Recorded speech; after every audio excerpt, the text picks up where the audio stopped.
Hi, welcome to Lori Out Loud Back Talk Trek Talk.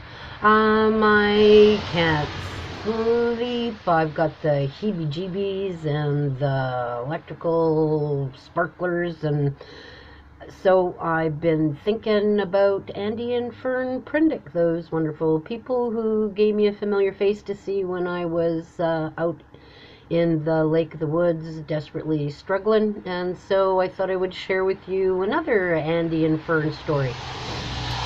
So I'd left Winnipeg and I was walking across Manitoba, and I was nearing the end of Manitoba Saskatchewan border, and it was my birthday, and it was like frick 100-kilometer-an-hour winds that I was walking through on my birthday.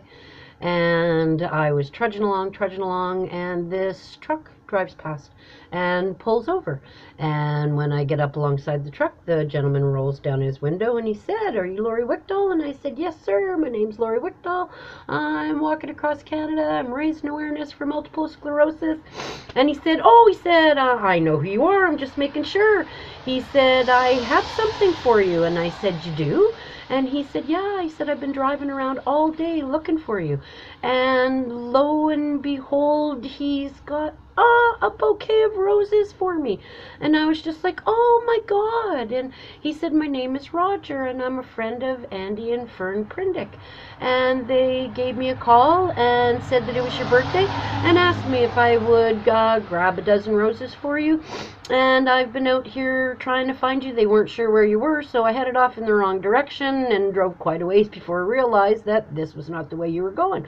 So he took me back to the motorhome, and he came inside, gave me the flowers, and then Andy and Fern, knowing how much Chris loved burgers and fries and all things fast food oriented, he brought Burger King for Chris, which, I mean, hey, when you're on the road in the middle of nowhere, Burger King to a fast food guy is like a dozen roses to a lady.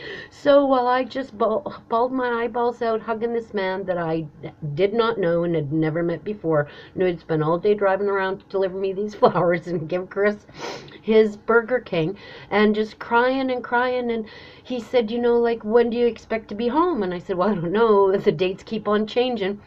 I said I was supposed to be home like on the 1st of December. I said, "But I don't think I stand much of a chance of that because I haven't even left Manitoba yet, and it's already the 27th of October.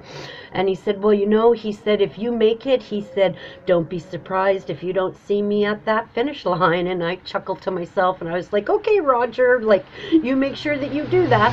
So he gave me a hug and a kiss for my birthday, and he got in his car and he drove away. And you know what? I'll be damned if, when I was doing my walk to the finish line, if Roger wasn't there. And man, I tell you, he was just like, "Do you remember me?" And I was like, "Oh, Roger, how could I ever forget you?" I said, "You're the man."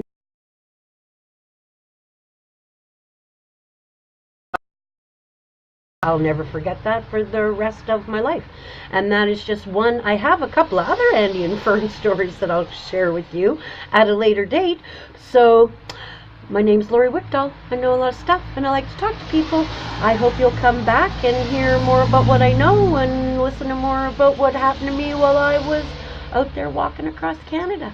Have a great weekend. Subscribe. Bye.